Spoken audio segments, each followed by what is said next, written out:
Hello and welcome to episode 11 of the 1988 Honda CR500 two-stroke build that one of you will win. The last day to enter for your chance to win this bike is November 1st, which means it is quickly getting down to crunch time and there's plenty left to do. But new parts have arrived, such as this beautiful gold Smart Carb SC3 that I need to install. Suspension components have arrived back from Precision Works looking absolutely stellar, so I can get the forks and shock assembled. And Steve over at Hugo Performance up in Canada let me know that he just wrapped up a gorgeous handcrafted cone pipe for this bike that is going to look spectacular. I cannot wait to get my hands on that, and it is indeed time to get to work. So buckle up and enjoy the show, because if all goes to plan, the culmination of nearly a year of hard work will all come together in today's episode, and we'll hear the CR500 run for the very first time. Let's get after it. To begin today's episode, I would like to get this brand new Smart Carb SC3 installed, and along with that comes the throttle. You may remember from episode 10 that I would like to run this blue ODI lock-on grip, but ODI does not offer a throttle cam that matches the 88 CR500 throttle. Instead of swapping out the throttle assembly, I reached out to my buddy Chase to see if he could 3D print a throttle cam that would match the 88 CR500 and fit on to an ODI lock-on grip. He agreed to help me out, so a big shout out to Chase, and here is some of the behind the scenes of what went into creating a custom throttle cam for this project. We're doing nylon carbon fiber throttle cam for the 88 CR500. Chase had the custom throttle cam back to me in record time, and he printed a stack of them for backups and potential mods, as you will see, on this really sleek little custom KP cam holder he printed as well. You can find Chase on both YouTube and Instagram, and he also just started his own line of 3D printed moto tools. He sent me each of them to test, including a wall-mounted fork holder, steering bearing grease tools, Vice fork clamps, which are still in testing and I'm looking forward to trying later in the episode, and the one I'm most excited about, this funnel kit. Here is my normal funnel setup, where I have to deal with oily funnels every time I pull one out. Chase developed this sweet wall-mounted funnel kit that includes threaded adapters for just about any clutch cover you're going to encounter. Not only that, but it's got this removable tray that will catch oil to resolve the exact problem I noted with my current funnel setup. Chase also includes well-written and thorough instructions for each product. I'm really impressed with the entire delivery here and excited to see where Chase takes this. So Chase, thank you. I am honored to know that I played some role in you getting into building bikes, and now to see you innovate in this space like this is incredible. I'm really excited to test out all these tools, but first on the agenda, I'm excited to get this throttle installed with that custom cam. And guys, Chase just started this company, CBB3D, so if you want to show him some love or you think any of these tools are awesome and you want to pick some up for yourself, the link is down below. Now, we get to work. And it took me all of 10 seconds to realize I overlooked something important. The 88 CR500 throttle has this second little collar that sits in a separate enclosure of the throttle assembly. The ODI lock-on does not have that, and the location where the cam snaps on results in additional width. Chase did exactly what I asked of him, and I just completely overlooked this roadblock. This was still a resolvable problem that would result in a functional throttle. First, I ground just a little bit of material off of Chase's custom cam using prime wheels to make it thinner.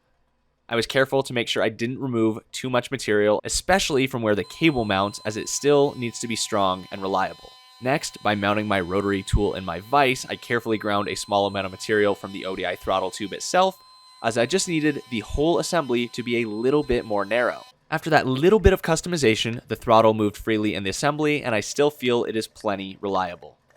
I added a tiny amount of motor oil to the bar as it aids in smooth throttle operation, and installed the throttle assembly. Here, you can see smooth throttle operation with no hangups. I installed a new throttle cable as well as the top of the throttle assembly, and verified everything still operates smoothly. Next up, the Smart Carb SC3. The intake manifold from that Boyson rad valve required a very slight modification to ensure smooth fuel delivery, and then the carb could be installed painlessly. As I install this carburetor, I will note some of its benefits if you're unfamiliar. I've ran Smart Carbs on my last few two-stroke builds, and they've been awesome. These are metering rod carbs that are internally vented, which means you no longer have to deal with carb overflow, and they're essentially set and forget. Once your carb is tuned, you're ready to ride even with temperature and altitude changes. They do have plenty of opportunity for adjustment should you please, with slight changes to bottom end response available toollessly at the top of the carb, or bigger changes to the way the bike runs in the mid and top end available by swapping out metering rods, similar to how you would swap out a needle on a traditional carburetor. Smart Carb has been a pleasure to work with, and I've loved the performance I've gotten out of the bikes I've built with Smart Carbs. With the carb installed, I verified smooth throttle operation, and this carb is ready to deliver some fuel.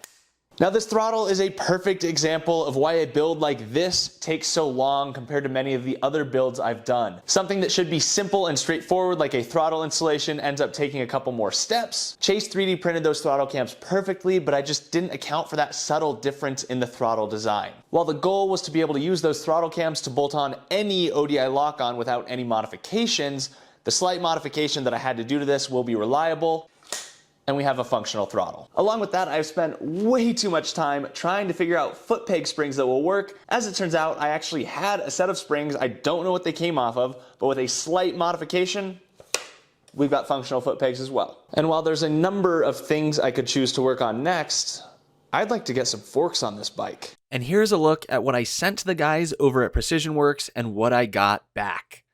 We went with the blue tinitride coating for the fork lowers and shock shaft, along with the faux Kashima look for the fork uppers and shock body. And man, is this suspension going to look completely insane. Shout out to the crew at Precision Works. If you need suspension coating services, hit them up. And with that, let's get to work turning all of these components into a beautiful set of CR500 forks.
With those absolutely gorgeous forks rebuilt and installed relatively painlessly, I was thrilled with the outcome and figured it was time to build the rear shock to match.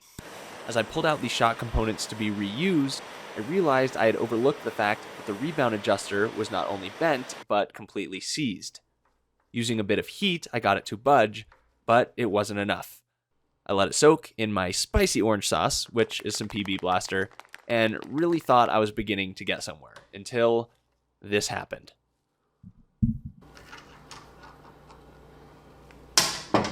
So I just broke the rebound adjuster for the shock, trying to get it to move. That is the first step in shock reassembly, as I can't even install the shock shaft into the bottom here until the rebound adjuster is installed. And since I have no idea how to source a rebound adjuster for an 88 CR500 shock, I just ordered an entire rear shock on eBay for 180 bucks delivered. And while I realize this is just a rebound adjuster for a shock, I'm gonna go on a whole spiel here about why everything happens for a reason. I mentioned in a video recently that I've had an ongoing issue with this finger for the past few months, and as it turns out, I do need to get it operated on, which is going to be about a 4-week recovery for my hand. Now, every Labor Day weekend for many years, I've been going on an annual mountain bike trip in Washington, where we stay at my buddy's cabin and have an amazing time riding bikes and spending time with friends from college. It's always one of my favorite weekends of the year, and I'm supposed to be leaving for that trip tomorrow. I found out this week that this finger needs to get cut open. I started thinking about my timeline for the rest of the year, the CR500 build, going to Spain, going to Nepal, and what the rest of the year has in store. Plus, with the state of my finger and what riding bikes and dirt bikes does to it, I kind of had to make this decision to realize maybe I'm not meant to go on this trip this year. And this evening, when I would have been packing for that trip, I instead started tackling this rear shock, only to break this rebound adjuster. Had I not done this tonight, I wouldn't have even discovered this problem for another week or so, and I would have set my whole timeline back that far for getting my hand fixed and making sure I take care of myself. My mother has always told me everything happens for a reason, and as I've grown up, I take great comfort in that. When things go wrong or things happen that I don't necessarily like, I take comfort in knowing there's a reason for it. Whether it's true or not, that idea has helped me get through some hard times. And yes, I realize I am very fortunate, but this is one of those situations where I felt like I had to sacrifice something, and sometimes that's okay. And now it's going to be a few days before that second rear shock arrives, so I can pull it apart to grab that rebound adjuster, but there's plenty more I can do on the build to keep plucking away. Such as reassembly and installation of the rear brake. With Pro X rebuild kits, Tusk brake pads, freshly zinc-plated hardware from Nick's Vapor Honing Services, and a couple new OEM parts, this rear brake is ready for assembly. Let's get to work.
With the rear brake installed and bled, I checked my tracking number for that Hyuga exhaust and realized it was going to arrive that same evening. I could hardly contain my excitement, but while I waited for the UPS truck to arrive, I could still get this front brake reassembled and installed. I've noted this in previous episodes, but as a little recap, this is a 2021 CRF450 front brake, and the forks are from a 2006 CRF450. So this 88 CR500 has a completely upgraded front end. In order to bleed this front brake, I utilized my vacuum bleed kit from Tusk, which is available on Rocky Mountain. Many of the parts and tools used in this video are available from Rocky Mountain, and if you use my link below, I earn a commission, which really helps support me and the channel, so I do really appreciate it when you guys click that link. So, with the front brake bled, I topped it off with a nice little bling master cylinder cap from Jonathan over at 2SM Performance, and then my Hyuga exhaust arrived. Now guys, while this CR500 has some unbelievable parts from so many amazing companies, the part I've truly been most excited about for this bike just arrived. In this box is a handcrafted cone pipe from Hyuga Performance that's going to absolutely tie this build together. So let's get this thing unpacked and I'll show you what it looks like. I cannot wait to install it on the bike.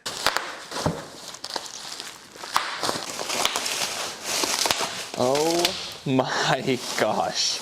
This thing's all oiled up, so I'm gonna put some gloves on to handle it. This is a raw pipe, so it will rust if it's not coated and treated consistently, but that's the price you pay. Oh my God.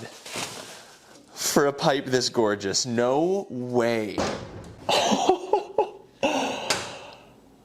I'm in complete disbelief staring at this thing right now. This is an absolute work of art. Steve, thank you. Let's get this bad boy bolted up.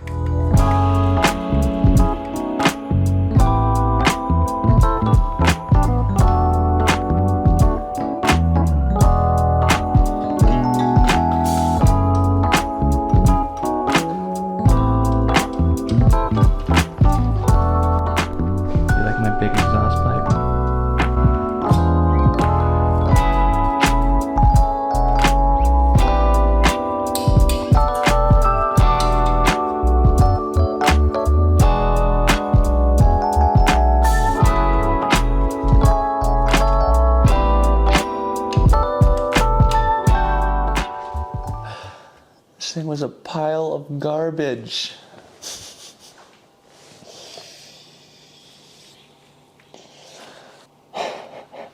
This is gonna top the CR250.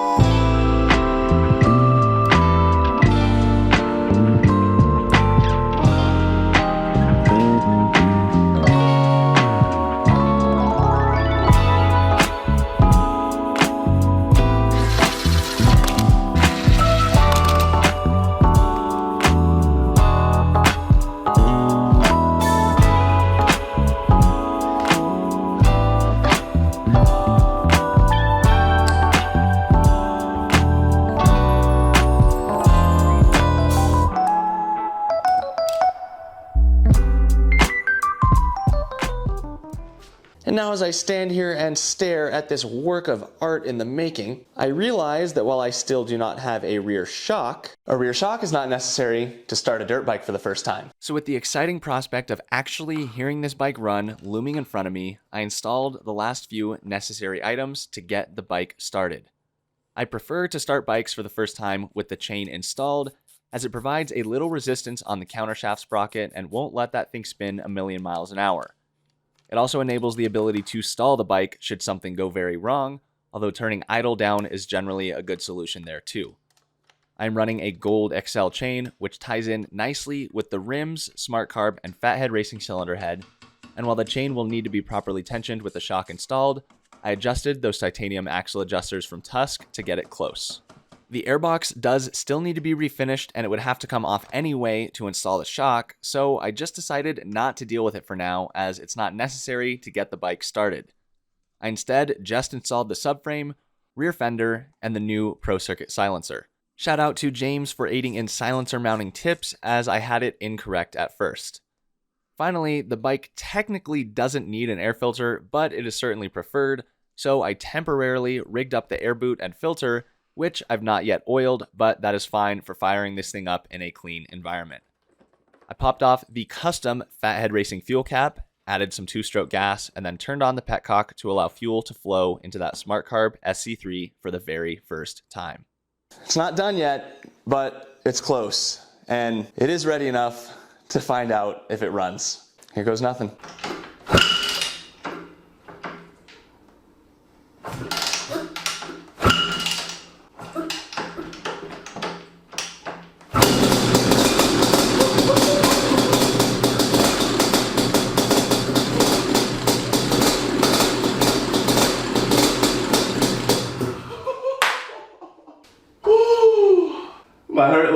like jumped out of my chest when that thing started. Oh my God.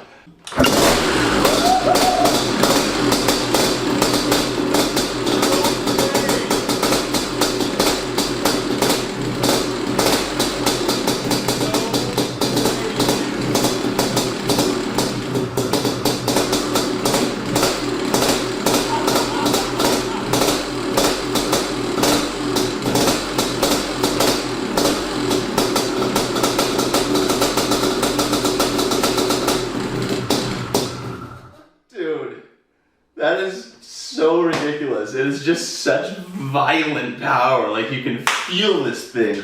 I'm worried it's gonna vibrate off the stand. It doesn't have a shock in it. So, it cannot support itself on two wheels right now.